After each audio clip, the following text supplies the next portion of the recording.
भगवान कहते हैं कि जब जब अधर्म बढ़ता है, जब जब धर्म का नाश होता है, जब जब मेरी सृष्टि के प्राणियों को कष्ट होता है, जब जब यहाँ पर इस संसार में अज्ञान रूपी अंधकार बढ़ जाता है, जब जब मनुष्य ज्ञान से गिर जाता है, जब जब मनुष्य व्यवहार से गिर जाता है, जब जब मनुष्य को ये पता नहीं चलता है कि सत्य क्या है, असत्य क्या है, सही क्या है, गलत क्या है, और वो दंभी लोगों के प्रभाव में, लालचियों के प्रभाव में, अज्ञानियों के प्रभाव में अपने जीवन को जब बर्बाद कर लेता है और उसे स्वयं पता नहीं चलता है कि मैं किस दलदल में फंस रहा हूँ, तब तब मैं प्रकट होता हूँ।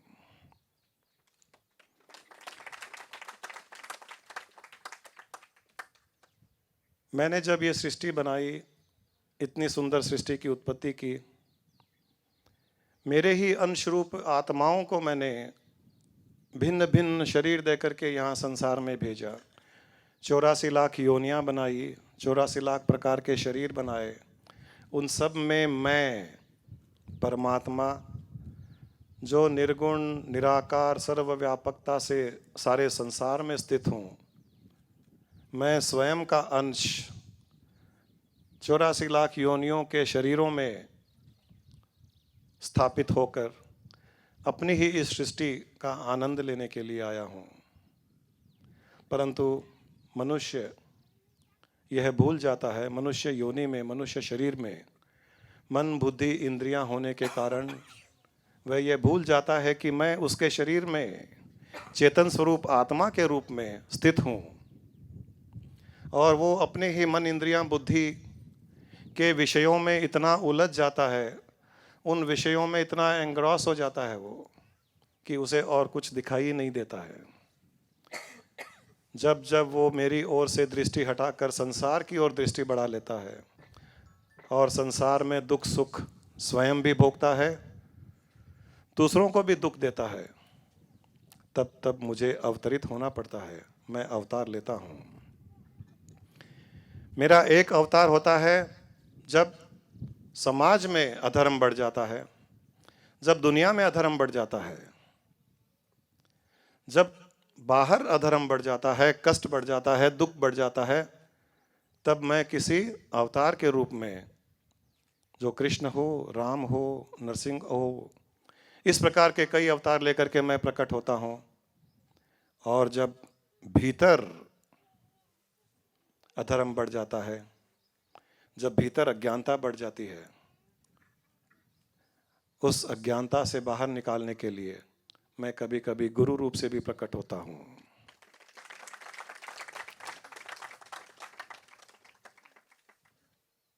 एक कार्य मेरा है समाज में धर्म की स्थापना करना, दूसरा मेरा कार्य है भीतर धर्म की स्थापना करना, भीतर ज्ञान की स्थापना करना, भीतर चेतना को प्रकट करना, भीतर की चेतना का विस्तार करना। भगवान कृष्ण का जन्म भी इसी उद्देश्य के साथ हुआ था। उन्होंने संसार में जो अधर्म बढ़ गया था, उस अधर्म को समाप्त करने के लिए उन्होंने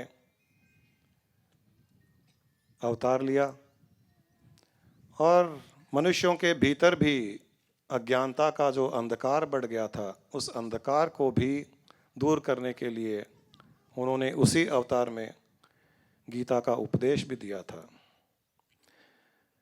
कृष्ण का जन्म बड़ा रोमांचक जन्म रहा है, और किसी अवतार में, किसी भी भगवान के अवतार में इतना रोमांच नहीं रहा जितना कृष्ण के अवतार में रहा है।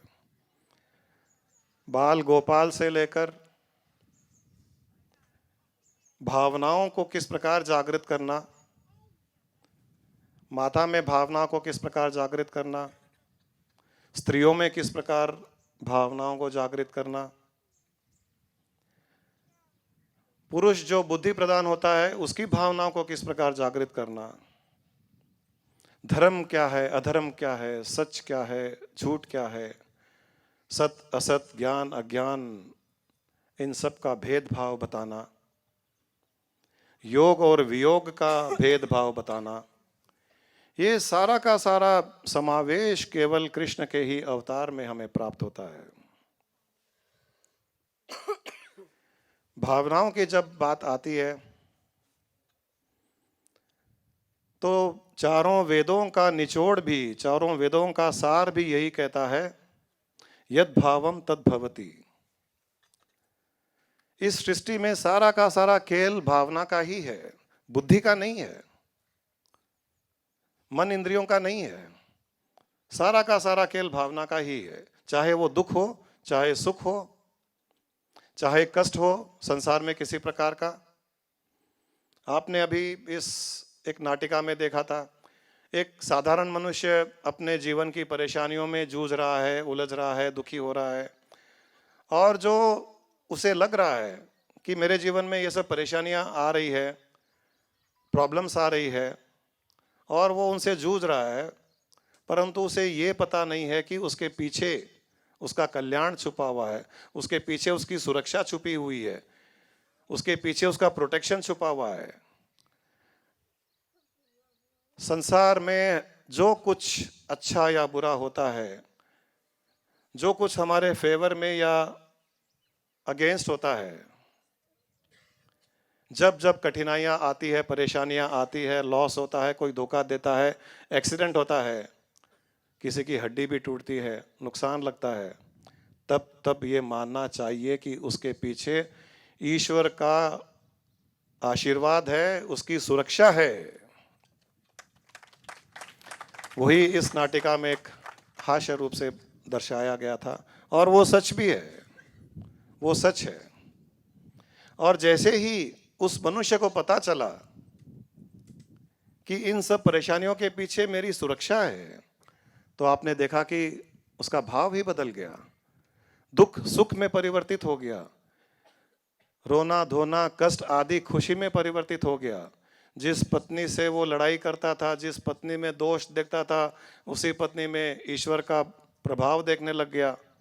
संसार में हर हर स्थान में उसी ईश्वर को देखने लग गया।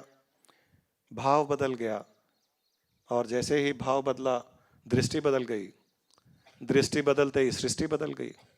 यथा दृष्टि तथा सृष्टि। हमें जो सृष्टि दिखाई देती है वो केवल और केवल हमारी दृष्टि के द्वारा ही दिखाई देती है। जो हमारी दृष्टि होगी, जिस रंग का चश्मा हम पहने होंगे, हमें सृष्टि भी उसी रंग की दिखाई देगी, उसी प्रकार की दिखाई देगी। और दृष्टि बदलना ये आपके हाथ में है। भगवान ज्ञान दे सकते हैं, भगवान भक्ति बढ़ा सकते हैं, भगवान प्रेम दे सकते हैं, परंतु दृष्टि बदलना आपके ही हाथ में है। अर्जुन ने अपनी दृष्टि बदली, उसने कृष्ण में भगवान देखा। युधिष्ठिर ने अपनी दृष्टि नहीं बदली, तो उसने कृष्ण में भी कृष्ण को नहीं देखा, उसने किसी मायावी पुरुष को देखा, उसने उस कृष्ण में एक षड्यंत्री को देखा। इतना अंतर है दृष्टि में। यथा दृष्टि तथा सृष्टि। ये सारा का सारा खेल दृष्टि भावना आदि का ही है। और जब जब भावनाएं आती है तो मेरा ध्यान केवल और केवल स्त्रियों पर ही जाता है, औरतों पर ही जाता है, क्योंकि ईश्वर ने क्या सुंदर प्रकृति बनाई है स्त्री के रूप में। स्त्री की सुंदरता नहीं, उसका दिखावा पहनावा नहीं, उसके भीतर की भावना, इतनी सुंदर भावना उस स्त्री को दी है, हर औरत को, हर स्त्री को दी है कि पुरुष उससे वंचित है। पुरुष को बुद्धि प्रदान बनाया है, और उसी की बुद्धि उसी के दुख का कारण बनती है, उसका अहंकार उसके दुख का कारण बनता है। उस अहंकार, उस बुद्धि के कारण क्रोध आता है, लालच बढ़ता है, संसार में उसे भिन्न भिन्न वस्तुएं चाहिए, और धन चाहिए, और ये चाहिए, और वो चाहिए। स्त्री को ये सब नहीं चाहिए। जो पुरुष स्त्री से प्रेम करता है, उसकी स्त्री यही कहती है कि मुझे बड़ा बंगला नहीं, बड़ी गाड़ी नहीं, मुझे ज्वेलरी नहीं, मुझे बस आपका प्रेम चाहिए। उसे केवल और केवल प्रेम चाहिए, प्रेम के अलावा कुछ नहीं चाहिए। जब प्रेम नहीं मिलता है तब वो अपने ही पुरुष के साथ में कंपटीशन करते हुए तब कई चीज़ों का डिमांड करती है। मुझे भी ज्वेलरी चाहिए, आप बड़ी गाड़ी में घूमते हो, मुझे भी ज्वेलरी चाहिए। आप बड़े बड़े लोगों में घूमते हो, मुझे भी बड़ा बंगला चाहिए, मुझे ये चाहिए, मुझे वो चाहिए। ये सब उसकी डिमांड। जब उसे प्रेम नहीं मिलता है तब वो करती है। जहाँ उसे प्रेम मिलता है वहाँ वो नहीं करती है। उसे केवल और केवल प्रेम चाहिए, क्योंकि उसके भीतर प्रेम कूट कूट भरा हुआ है। इस प्रेम और भावना के बारे में गुरु माँ का भी कोई एक दृष्टिकोण, बहुत सुंदर दृष्टिकोण होता है। हम लोग कई बार घर में बैठे हुए बातचीत करते हैं, तो वो एक औरत, एक स्त्री के भीतर जो प्रेम भावना होती है, उसके साथ कृष्ण की लीलाओं को जोड़कर मुझे कई बार बताती है, तो बड़ा अच्छा लगता है। मैं भी साधारण मनुष्यों के जैसे, पुरुषों के जैसे इतना प्रेमी नहीं था। धीरे धीरे जब आध्यात्मिक मार्ग में आए तब वो प्रेम दिखने लगा। मेरी माता में दिखने लगा।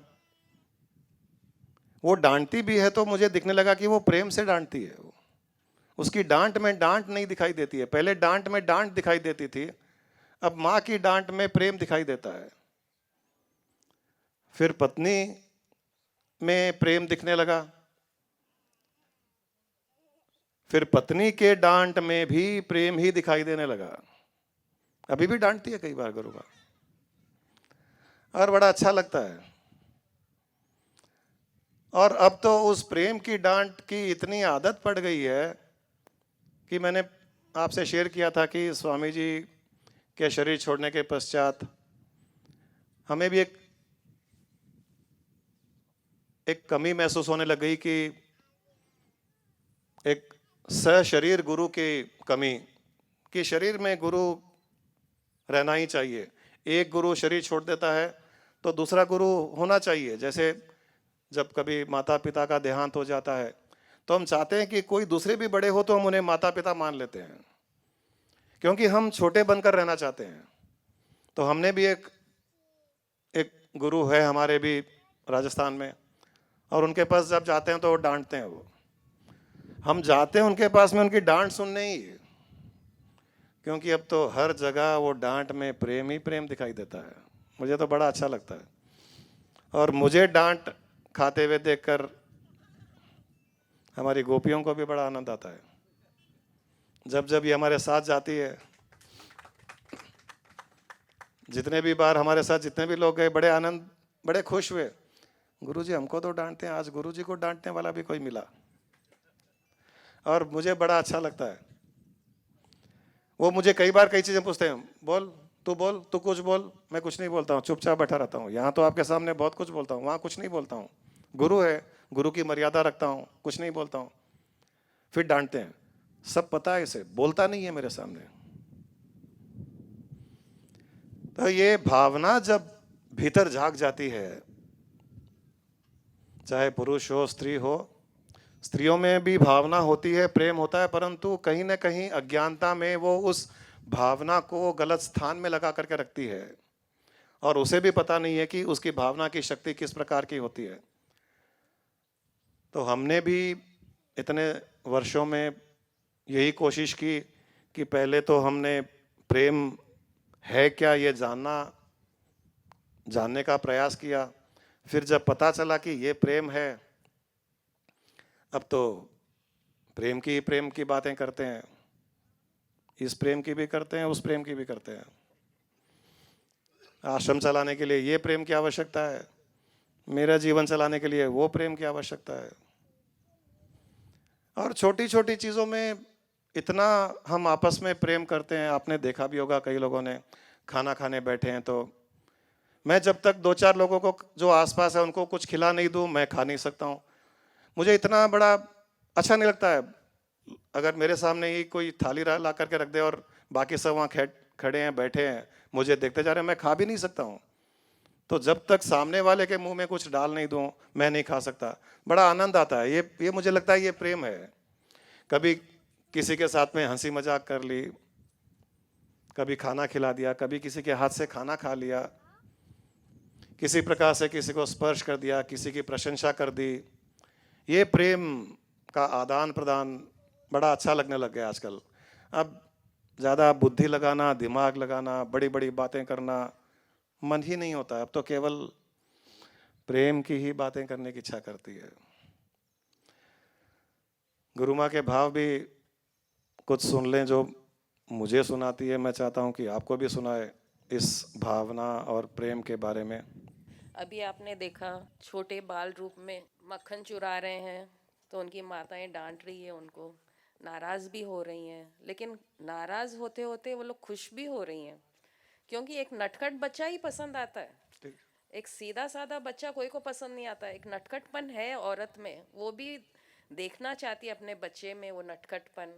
तो आज की दुनिया में हम लोग वही पूजा कर रहे हैं। देखिए लड्डू गोपाल की, लड्डू गोपाल को आज ये पहनाना है, आज उसके लिए वो प्रसाद करना है।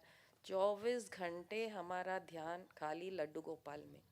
आज उसको ठंड लग रही होगी, अभी उसको सुलाना है, अभी उसको नहलाने का टाइम हो गया। हर टाइम लड्डू गोपाल की पूजा हम लोग स्त्रियां क्यों कर रहे हैं? क्योंकि उस एक से हो जाए हम, वो भगवान से जो एक छोटे बच्चे के रूप में आया है, वो भावना हमारे में प्रकट करना चाह रहा है कि मैं उसमें लीन हो जाऊं। सेकंड है ये गोपियों का प्यार, राधा कृष्ण का प्यार किशोर अवस्था के लिए। क्योंकि किशोर अवस्था एक्शंस में नहीं मानता है। जो एक मातृत्व, उनको एक सखी, एक बॉयफ्रेंड गर्लफ्रेंड वो चाहिए, एक फ्रेंड चाहिए। बेसिकली नाम तो हो गया है ये। फ्रेंड के रूप में कृष्ण फिर आए राधा के लिए। अभी देखे थे आपने राधा कैसे मायूस थी, कृष्ण नहीं आया तो वेट कर रही थी कब आएगा, कब उससे डांस करूंगी, उससे बातें करूंगी, बेसिकली शेयर करने के लिए। जो उसकी दुविधाएं हैं, उसकी खुशी है, वो शेयर करना चाहती है। तो कृष्ण राधा ये रूप में यंगस्टर्स के लिए कि फ्रेंड ऐसा बनाए कि बार बार उसी का सोचते रहें, वो इतनी अच्छी भावना दे कि हमको वापस उसमें ही मिलाए जो राधा ने किया कृष्ण के साथ। और लास्ट टाइम मैंने कहा कि पुरुषों के लिए कृष्ण ने क्या दिया, मैंने रुक सोचा गुरुजी बताएंगे, लेकिन गुरुजी बताना भूल गए उस दिन।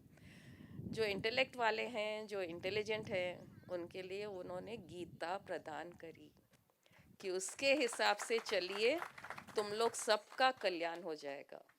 तो हर ऐसा लगता है कि कृष्ण लीला, कृष्ण अवतार एक पूर्ण अवतार है।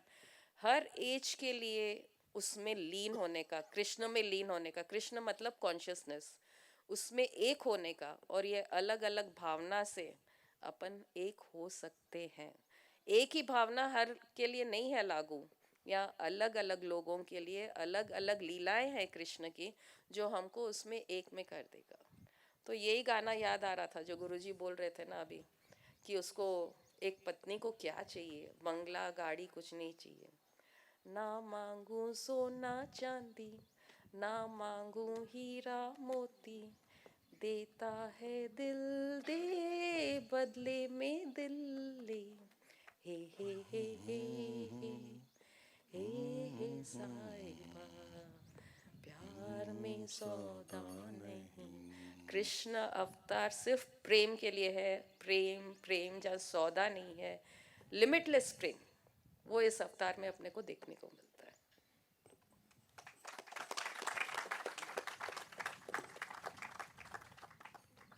इस संसार से आप चिपके हुए रहोगे जब तक हृदय में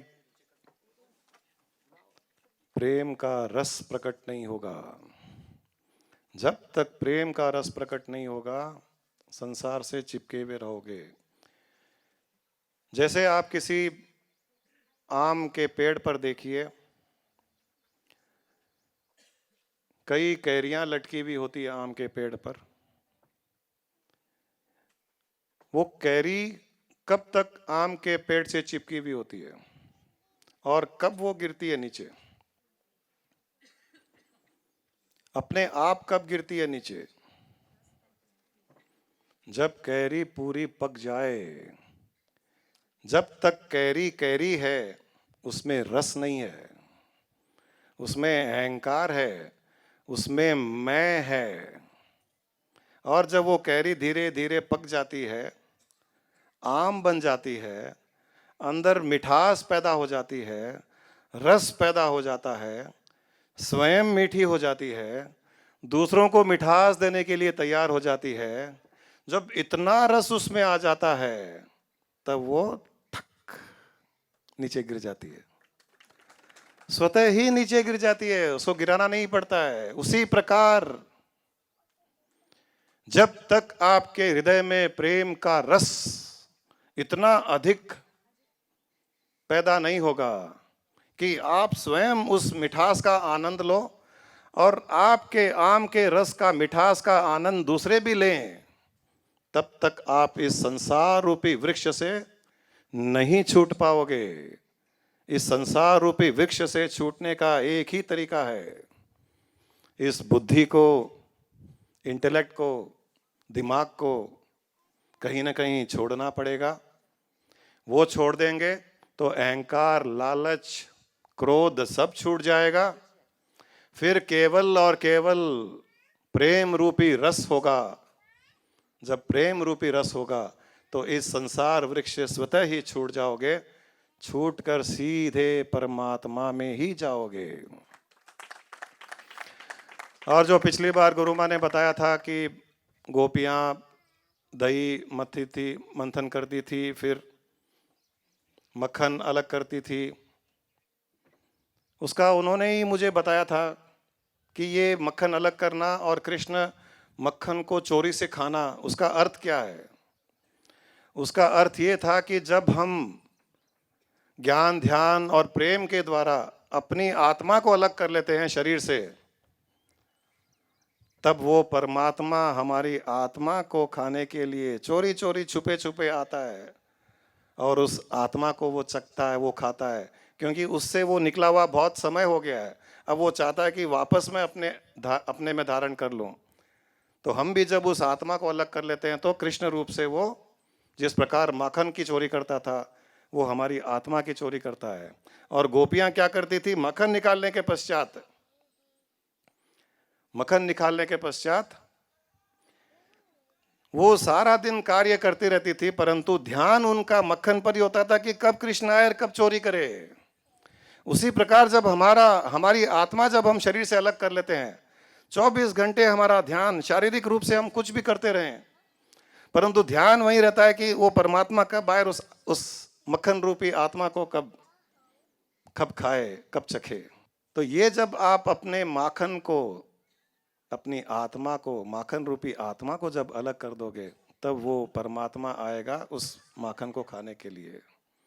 और आपका ध्यान भी चूंकि 24 घंटे उसी पे रहेगा, तो शारीरिक रूप से संसार में सब कुछ कार्य करते हुए भी आप कर्मों में नहीं फंसोगे, मुक्त जीवन जियोगे। इस प्रेम को अपने भीतर प्रकट करना बहुत आवश्यक है। कृष्ण ने उद्धव को ज्ञान दिया था और उद्धव ज्ञान लेकर के ज्ञान में स्थित हो गया था, परंतु प्रेम भावना नहीं थी। और कृष्ण को पता था कि जब तक ये प्रेम भावना इसमें प्रकट नहीं होगी, तब तक ये पूर्ण नहीं होगा। जब तक पूर्ण नहीं होगा, तब तक मुक्त भी नहीं होगा। कृष्ण कहते हैं कि ज्ञान तो मनुष्य अपने पुरुषार्थ के द्वारा प्राप्त कर सकता है। ज्ञान अपने पुरुषार्थ के द्वारा प्राप्त कर सकता है, क्योंकि ज्ञान उसे बुद्धि के द्वारा प्राप्त करना होता है।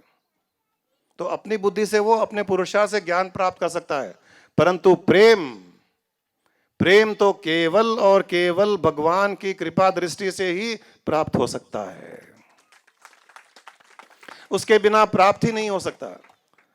और इसी कृपा दृष्टि और करुणा को दर्शाने के लिए ये एक उद्धव कृष्ण की कथा एक गाने के रूप में मुझे तो बड़ा अच्छा लगता ही है, और जिन्होंने भी सुना आज तक सबको बड़ा अच्छा आनंद आता है उसमें कि किस प्रकार भगवान ने उद्धव पर करुणा बरसाई, किस प्रकार उद्धव के मन में प्रेम को जगाने के लिए उन्होंने किस प्रकार का षड्यंत्र रचा। ईश्वर का षड्यंत्र भी हमारे कल्याण के लिए होता है। उद्धव, मैं आत्मा हूं, सब आत्माएं हैं, इस प्रकार के ज्ञान में स्थित था और एकदम रूखा सूखा हो गया था, जैसे पत्थर हो जाता है, पत्थर के समान हो गया था। भाव नहीं था, प्रेम नहीं था। एक समय था जब मैं भी उद्धव के जैसे ही पत्थर हो गया था, और शायद उसी कारण मुझे ये गाना भी बड़ा अच्छा लगता है, क्योंकि मैं अपने ही जीवन से उसको रिलेट करता हूँ कि मैं भी ऐसा ही रूखा सूखा वैरागी, संसार में कोई इंटरेस्ट नहीं। ये तो सब आप जो देख रहे हो आज, आश्रम, यहाँ पर नाच गाना, गोपियाँ, राधा कृष्ण का नाच, हम खुद नाच रहे हैं, हम खुद गा रहे हैं, ये सब नहीं था जब अगर आप मुझे 10 साल के पहले देखे हुए होते तो मैं बड़ा भयंकर था, मैं बड़ा भयंकर था। मुझसे कोई बात भी करता था तो मैं सीधा कुछ टॉन्ट कसते हुए बात करता था। 10 साल 12 साल के पहले मुझसे कोई बात करता था तो तुम इस मनुष्य के रूप में कलंक हो, तुम अपना जीवन बर्बाद कर रहे हो, तुम जीने के लायक नहीं हो, तुम ध्यान करते हो, ध्यान नहीं करते, कुंडलिनी जगाई, अपनी कुंडलिनी नहीं जगाई, तुम्हारा जीवन वेस्ट, खाली तुम तो कीड़े मकोड़ों के जैसे जीवन जियोगे, अगले जन्म में सुअर की योनि में पैदा होंगे, राक्षस बनोगे, जूठे खाते हो, जूठा पीते हो। आज हम खुद जूठा खाते हैं, बिना जूठा खाए तो हम खाना ही नहीं खाते, क्योंकि जिनके साथ में बैठकर जूठा खा रहे हैं वो सारे के सारे शबरी के जैसे प्रेम वाले हैं। भगवान तो शबरी के मुंह के भीतर गया हुआ बेर भी निकाल करके खाए हुए हैं, क्योंकि बेर की तो मिठास थी ही, उस बेर के साथ में शबरी के लार की मिठास भी थी। केवल जूठा खाने से कोई राक्षस योनि में नहीं जाता है, भूत प्रेत की योनि में नहीं जाता है। लोग ऐसी मान्यताएं रखते हैं, वो वही रखते हैं जो इस संसार से वैराग उत्पन्न करके रखते हैं। और जो वैरागी होते हैं, जो संसार को नकारते हैं, नेगेट कर देते हैं, धिक्कारते हैं, भगवान दुखी नहीं होता है, भगवान दुखी होता है, सुखी नहीं होता है, भगवान खुश नहीं होता है। खुश कैसे होगा? मैंने अर्थात हम सब ने यहाँ एक आश्रम बनाया, यहाँ एक एक हॉल बनाया, एयर कंडीशन लगाया, यहाँ हम शेषनाग बनाए, 2-4 मूर्तियां रखी, लॉन इतना बड़ा बनाए हैं। अब कोई अगर आकर के, हमने तो इतना अच्छा बनाया, मेंटेन भी कर रहे हैं, और कोई आकर के कहे कि ये सब बेकार है, ये सब आदमी को फंसाने वाली होती है, मनुष्य को इन चीज़ों से वैरागी होना चाहिए, इन चीज़ों से दूर होना चाहिए, ये सब जीवन में होना ही नहीं चाहिए, इस प्रकार कोई कहेगा तो जिसने बनाया है उसे अच्छा लगेगा या बुरा लगेगा? बहुत बुरा लगेगा। तो मैं मेरी बात छोड़ देता हूँ, मैं भगवान की बात करता हूँ। ये भगवान की बनाई हुई सृष्टि, भगवान की बनाई हुई धरती, भगवान के बनाए हुए पेड़ पौधे, भगवान के बनाए हुए ये कपड़े, भगवान के बनाई हुई सुंदरता, भगवान ने भावना दी, भगवान ने टांगें दी, हाथ दिया, एक्सप्रेशन दिया, आंखें दी, नाचने की सब सुविधा दी, गाने की दी, अच्छी अच्छी बातें करने दी, अच्छा अच्छा खाना खिलाया। अब उसमें जब हम ये कहते हैं कि ये संसार बेकार है, नीरस है, ये है वो है, तब उस बनाने वाले को कैसा लगेगा भाई? उसकी तो इच्छा करती होगी कि आके नीचे आके थप्पड़ मारो उसको। मेरी इतनी सुंदर सृष्टि को ये बोलता है कि ये गंदी है, ये बेकार है। वो ये कहता है कि तुम इसको सृष्टि देखोगे तो तुमको ये सृष्टि फंसाएगी। वो ये कहता है कि इस सृष्टि में मुझे देखो तो नहीं फंसाएगी।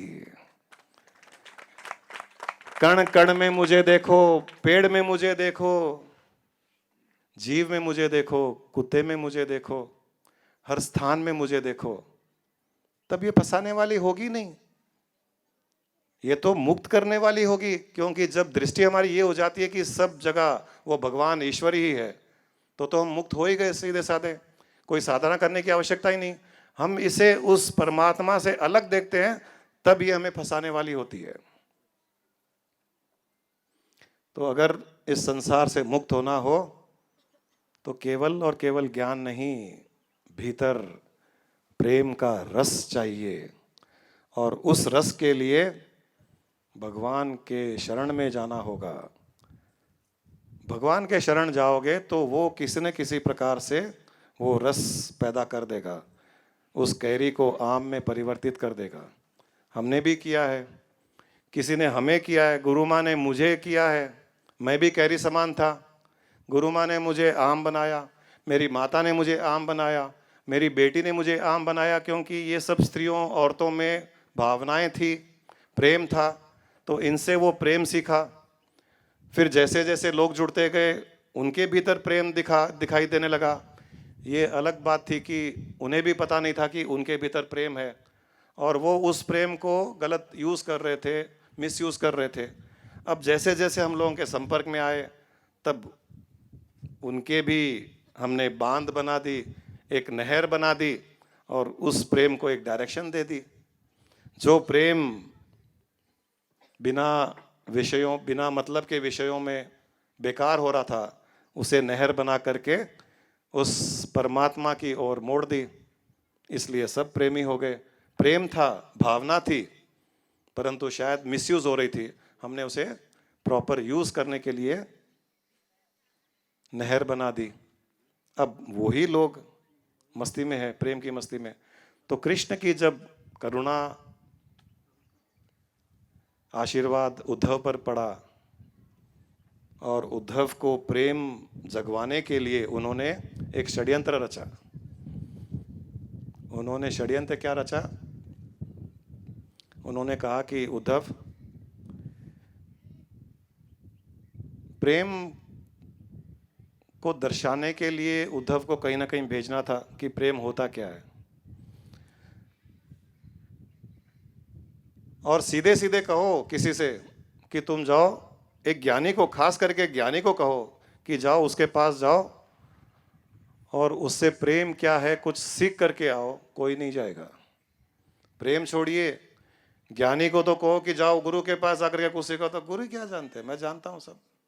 बुद्धि बीच में आ जाती है, प्रेम तो बहुत दूर की बात है। तब कृष्ण ने षड्यंत्र रचा। उन्होंने उद्धव को बुलाया, उद्धव इधर आओ, तुम है ना राधा के पास जाओ, गोपियों के पास जाओ। उद्धव ने पूछा कि क्यों? कृष्ण कहा, यार क्या करूं, देखो गोपियां ये लोक लीला के चुंगल में फंसी हुई है, वो मुझसे बहुत प्रेम करती है और दिन रात रोती रहती है मेरे प्रेम में। ये लोक लाज समझती नहीं है, ये सब लोक लीला है। जाओ उद्धव, उनको ज्ञान दे करके आओ कि ये प्रेम व्रेम छोड़ो, तुम आत्मा हो, ये ज्ञान दे करके आओ। जब ज्ञानी को ये बोला जाए कि तुम जाकर के ज्ञान दो, तुरंत तैयार होता है। किसे किसे देना है बताइए?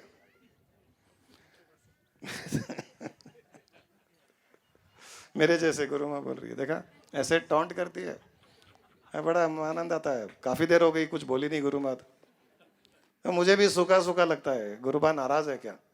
बीच में कुछ बोल देती है तो अच्छा लगता है, नॉर्मल है। तो पत्नी बीच बीच में कुछ बोले, डांटे, टॉन्ट करे, समझ लीजिए पत्नी बहुत खुश है। वो खुश है तो ही आपको डांटेगी। तो उन्होंने कहा कि तुम जाओ उनको ज्ञान देकर के आओ। तो बोला ओ ये तो अभी जाता हूं मैं। अब होता क्या है वो आपको देखना है, आगे कैसे पलटी मारती है परिस्थिति, वो इस गाने में है। गजब की बांसुरी बजती है वृंदावन बसैया की, करूं तारीफ मुरली की, ये मुरली है रे कन्हैया की।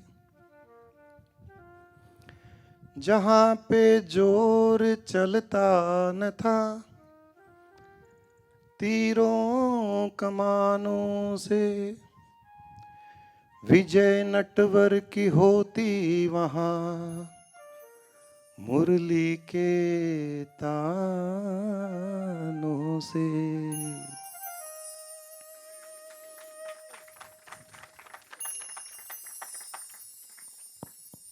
कितना सुंदर इसमें बताया गया है कि जहाँ विजय होती नहीं किसी भी अस्त्र शस्त्र से, तीर कमान से, वहाँ विजय होती है मुरली के तानों से।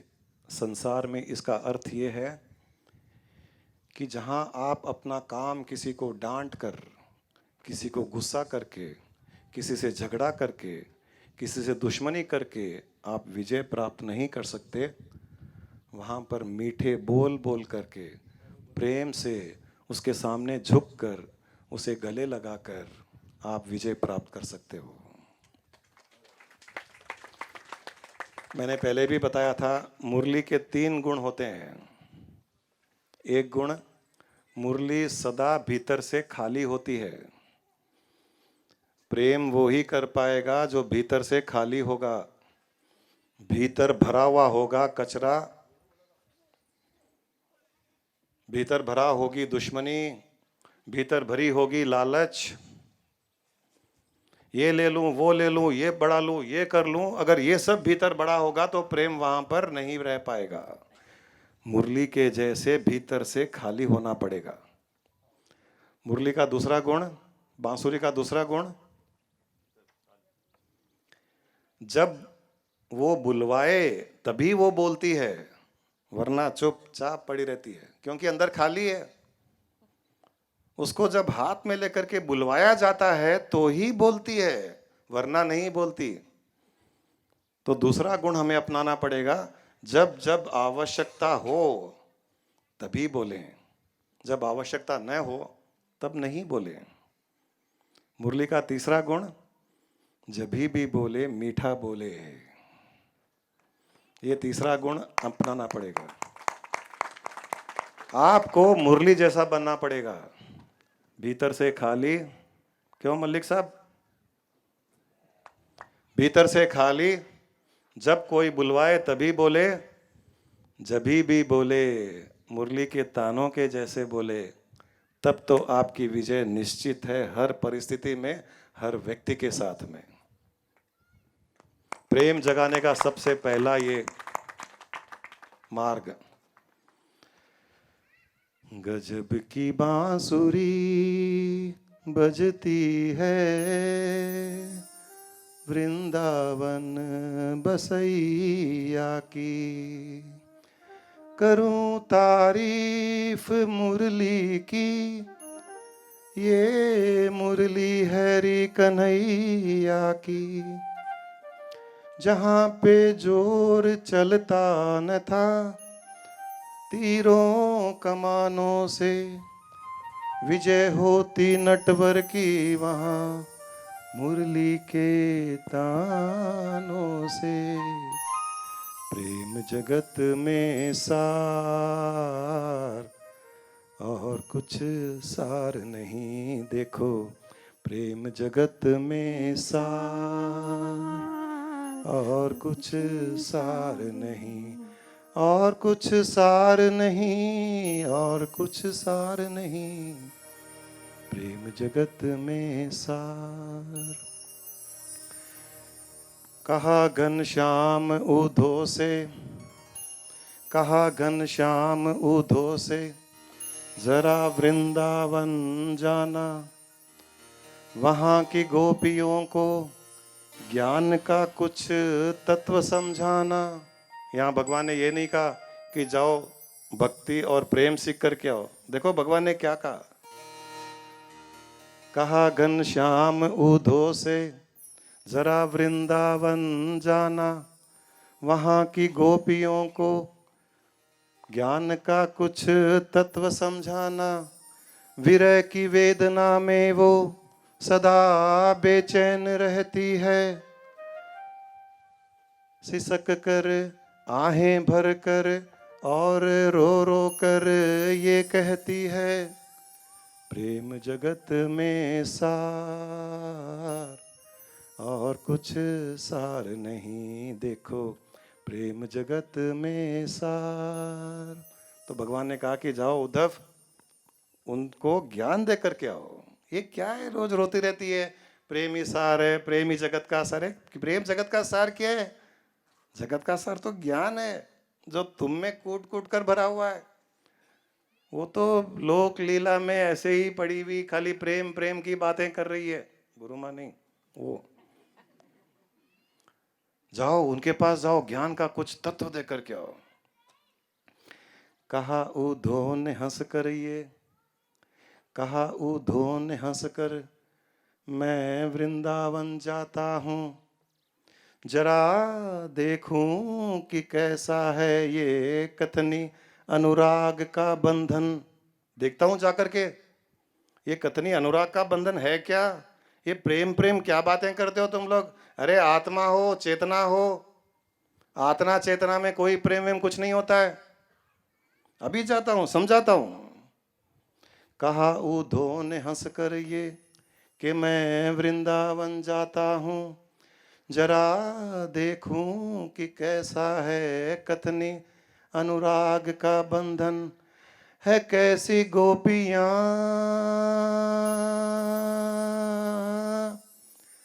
है कैसी गोपियां जो ज्ञान बल को कम बताती है, और लोक लीला का ये गुणगान गाती है, प्रेम जगत में सार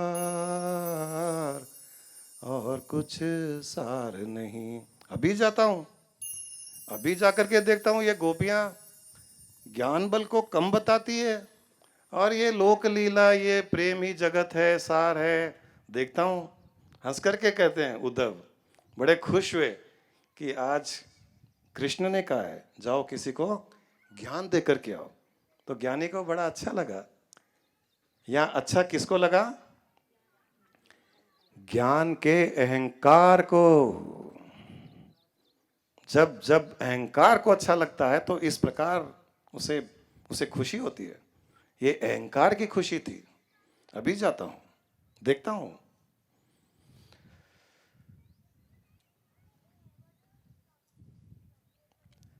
मथुरा से चले जब कुछ दूर, वृंदावन निकट आया, वहीं से प्रेम भी अपना अनोखा रंग दिखलाया। लिपट कर वस्त्र से काटे लगे उद्धव को समझाने, तुम्हारा ज्ञान पर्दा फाड़ देंगे वो प्रेम दीवाने। प्रेम जगत में सार और कुछ सार नहीं। अब जैसे ही ये उद्धव गए, मथुरा से दूर गए, वृंदावन नजदीक आया, करीब आया। वृंदावन के करीब तो हर स्थान में, पेड़ पौधों में, वातावरण में प्रेम ही प्रेम, प्रेम ही प्रेम। वहां पर कांटे, कांटों में भी प्रेम। कांटे उसकी धोती में लग गए, उसके कपड़ों में लग गए। कहा उद्धव क्या कर रहा है? ये कृष्ण तुझे बेवकूफ बना रहा है, तू मत जा। वहां जाएगा ना, वो प्रेम दीवाने तेरे ज्ञान के पर्दे को फाड़ देंगे, चीर चीर कर देंगे तुझे, मत जा तू वहां पर। कांटे भी रोक रहे हैं, कि तू मत जा। ज्ञानी को कांटे ज्ञान दे रहे हैं, मत जा। वो कृष्ण बड़ा चालाक है, तुझे फंसा रहा है। फर्स्ट स्टेप में कोई उसको कॉशन कर रहा है, मत जा उद्धव मत जा। लेकिन जब अहंकार होता है ना, तो किसी की सुनता नहीं है। चले मथुरा से जब कुछ दूर, वृंदावन निकट आया। वहीं से प्रेम भी अपना अनोखा रंग दिखलाया। लिपट कर वस्त्र से कांटे लगे ऊधो को समझाने। तुम्हारा ज्ञान पर्दा फाड़ देंगे ये प्रेम दीवाने। प्रेम जगत में सार और कुछ सार नहीं। थोड़ा और आगे गए। बितप झुक कर ये कहते थे, इधर आओ इधर आओ। उद्धव बड़ा सरप्राइज हो रहा था। बितप का अर्थ है पेड़ पौधे। पेड़ नीचे झुक करके कह रहे हैं, हे उद्धव इधर आओ इधर आओ। बितप झुक कर कहते थे, इधर ही आओ इधर ही आओ। पपीहा पपीहा कह रहा के कहाँ ये तो बतलाओ। नदी यमुना की धारा शब्द हरिहर सुनाती थी। प्रमेय बंजार से बस यही एक आवाज आती थी। प्रेम जगत में सार और कुछ सार नहीं। उद्धव की आंखें चकाचौंध रह गई। ये पेड़ नीचे झुक करके पूछ रहे हैं कहाँ जा रहे हो। पपिया कह रहा है कि यहाँ आओ। नदी जो चल रही है उसकी धारा से आवाज आ रही है, हरी हरी की आवाज आ रही है। जब नदी चलती है, आप ध्यान दीजिए कभी भी, जब नदी चलती है उछलती है, आप ध्यान दोगे तो आपको भी हरी हरी सुनाई देगा। सारे पहाड़ों से दूर दूर से केवल एक ही एक आवाज आ रही है, प्रेम जगत का सार है, प्रेम जगत का सार है। उद्धव का माथा ठनक रहा है कि ये क्या हो रहा है। ये सारे वातावरण में प्रेम की बातें। वो बेचारा आया किसी को ज्ञान देने के लिए। अभी तो वहां पहुंचा ही नहीं जिसको ज्ञान देना है, उसके पहले ही वातावरण उसके साथ में अटखेलियां खेल रहा है। पेड़ पौधे कांटे बुला रहे हैं, बात कर रहे हैं, मत करो मत जाओ। और जैसे आगे गए तो सब हरी हरी की नाम ले रहे हैं। व्रज पहुंचे उस जगह जिस जगह था गोपिका मंडल। व्रज पहुंचे उस जगह जिस जगह था गोपिका मंडल। वहीं थी शांति पृथ्वी, वायु वायु था निर्मल। सहस्त्र गोपियों के मध्य थी श्री राधिका रानी। सभी के मुंह से निकलती थी बस एक ही वाणी, प्रेम जगत में सार और कुछ सार नहीं। देखो प्रेम जगत में सार। जैसे ही वहां पहुंचे, व्रज पहुंचे, गोपियों से घिरी हुई राधा, पृथ्वी वायु शांति शांति, इतनी शांति। जो व्यक्ति अपनी आत्मा को सब कुछ मानता है, आत्मा में स्थित हो गया है, उससे इतनी शांति का कभी अनुभव नहीं हुआ जितनी वहां पर व्रज में गोपियों के बीच में। राधा को देखकर पृथ्वी शांत, वायु शांत, इतनी शांति का अनुभव हुआ उससे जीवन में कभी अनुभव नहीं हुआ। बड़ा आनंद लिया 2 मिनट तक। इतने में फिर उसकी बुद्धि जल्दी से छोड़ती नहीं है। उसे याद आया, अरे मैं यहाँ शांति का अनुभव करने थोड़ी आया हूँ, मैं तो यहाँ ज्ञान देने के लिए आया हूँ। बुद्धि ने फिर अपनी अटकेलियां शुरू की। कहा ऊधों ने हंस कर ये, कहा ऊधों ने हंस कर ये कि मैं मथुरा से आया हूँ, सुनाता हूँ श्याम का संदेशा जो साथ लाया हूँ। जब आत्मसत्ता ही अलख निर्गुण कहलाती है। अब उसने ज्ञान दे दिया, कि जब आत्म सत्ता ही है, अलख निर्गुण का अर्थ है अलख, जिसका कोई लक्ष्य नहीं, जो अदृश्य है, जो निराकार है, उसे अलख कहते हैं। आप कई बार देखते हो कि अलख निरंजन लोग के कई लोग बोलते हुए आते हैं। उस अलख का अर्थ है जिसका कोई लक्ष्य नहीं, आत्मा का कोई लक्ष्य नहीं होता है, जो निर्गुण है, निराकार है, अदृश्य है, उसे अलग कहा गया है। कि जब वो अदृश्य, जो चेतना आत्मा निराकार है, जब उसी की सत्ता है, तब ये गोपियां ये सब क्यों? जब आत्मसत्ता ही अलख निर्गुण कहलाती है, तब मोहवश वृथाएं ये गान क्यों गाती है? प्रेम जगत में सार और कुछ सार नहीं, देखो प्रेम जगत में सार। उद्धव ने अपना ज्ञान दिया यहाँ पर कि सब आत्मा ही आत्मा है। ये क्या है? ये मोहवश। आप लोग ये रोते हुए ये सब गाना क्यों गाते हो? कहा राधा ने हंस कर ये, कहा राधा ने हंस कर ये संदेशा खूब लाए हो। संदेशा तो खूब लाए हो, बहुत अच्छी बात कर रहे हो, वाह, इतनी ज्ञान की बात। कहा राधा ने हंस कर ये, यहाँ पासा पलट रहा है। कहा राधा ने हंस कर ये संदेशा खूब लाए हो, मगर याद रखो प्रेम नगरी में आए हो। संभालो संभालो योग की कुंजी न हाथों से फिसल जाए, विरह की आग में ज्ञान की पोथी न जल जाए। प्रेम जगत में सार और कुछ सार नहीं। राधा ने झटका मारा। संदेशा तो खूब लाए हो कि हम आत्मा है, हम अदृश्य हैं, हम निराकार है, वाह, ज्ञान तो बहुत अच्छा है। ध्यान रखो प्रेम नगरी में आए हो, यहाँ पर तुम्हारी योग की कुंजी फिसल कर गिर जाएगी, ध्यान रखना। ये प्रेम नगरी है, यहाँ योग वो कुछ नहीं चलता है। और ये ज्ञान की पोथियां विरह की आग में जलकर भस्म हो जाएगी।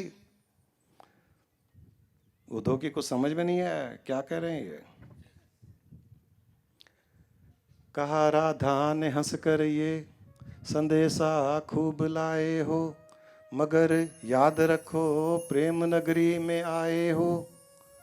संभालो संभालो योग की कुंजी न हाथों से फिसल जाए, विरह की आग में ज्ञान की पोथी न जल जाए। प्रेम जगत में सार और कुछ सार नहीं। अलख हम तुम हैं तो फिर कौन सुनाता है खबर किसकी। अब ध्यान दीजिए, राधा कितनी ज्ञानी है आपको शायद पता नहीं होगा। राधा केवल प्रेम प्रेम नहीं, पूर्ण ज्ञान में स्थित थी। उद्धव भी उतना नहीं था, उद्धव केवल ज्ञान में स्थित था। राधा संपूर्ण थी, ज्ञान और प्रेम का समावेश। अब उसने कहा अलख तुम हो अलख हम है, कि अगर तुम भी आत्मा हो, तुम निराकार हो, तुम अदृश्य हो, मैं भी आत्मा हूं, मैं भी निराकार हूं, मैं भी अदृश्य हूं, जो तुम कह रहे हो अलख हम तुम हैं तो फिर कौन सुनाता है खबर किसकी। अरे तुम अदृश्य हो तो खबर किसको सुना रहे हो?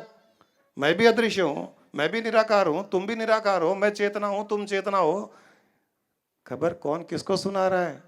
अलख तुम हो और अलख हम है तो फिर कौन सुनाता है खबर किसकी।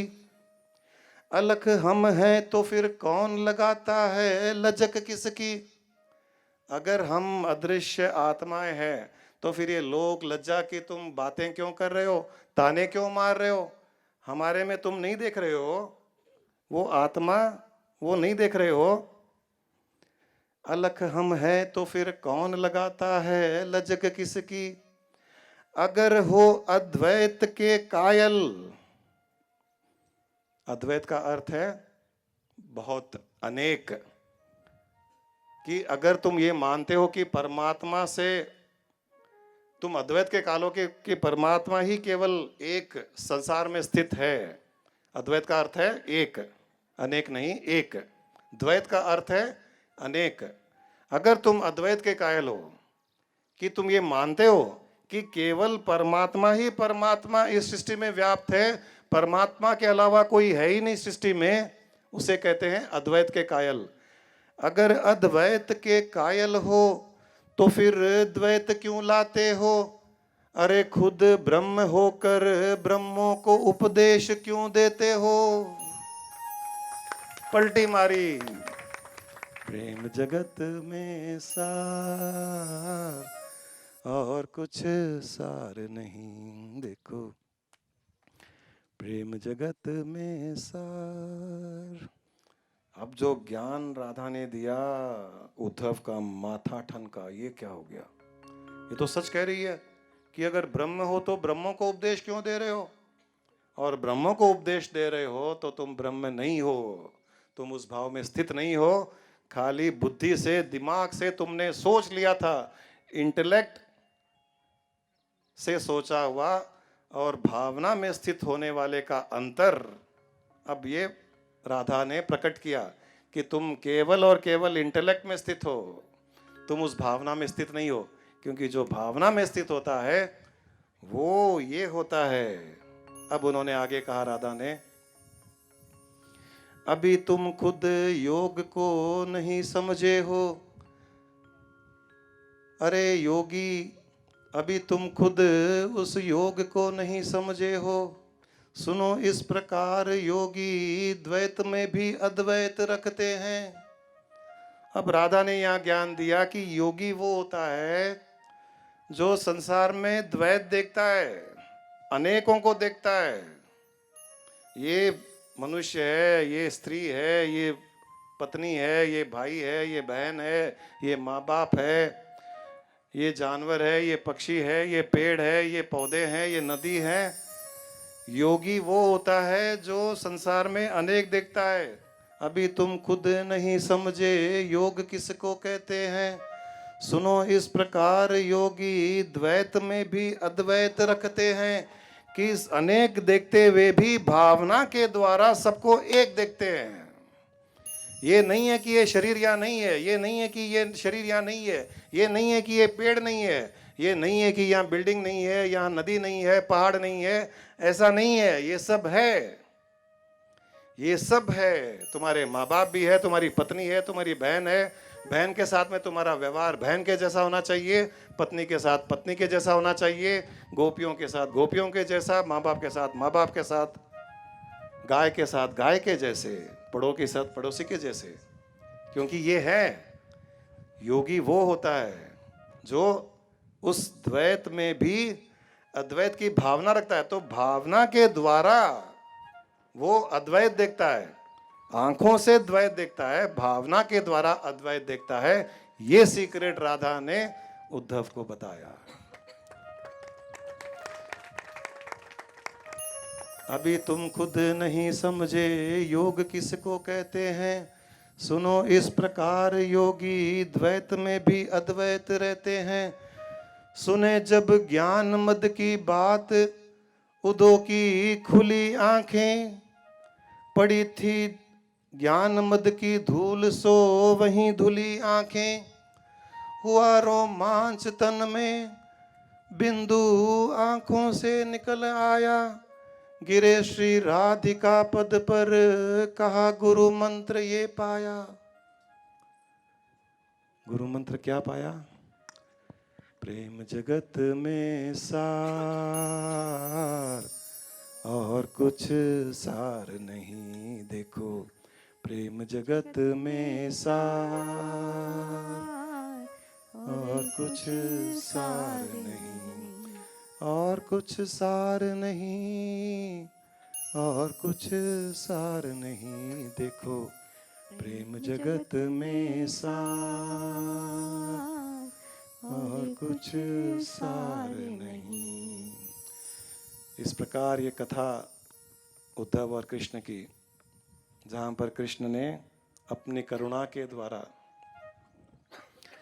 अपने प्रेम के द्वारा उद्धव में प्रेम को जागृत करने का एक तरीका निकाला। और जब राधा के पास में गए, राधा में ज्ञान उद्धव से अधिक और प्रेम कूट कूट कर भरा हुआ, वो संपूर्ण थी, वो पूर्ण थी। पूर्णमदः पूर्णमिदं पूर्णात् पूर्णः।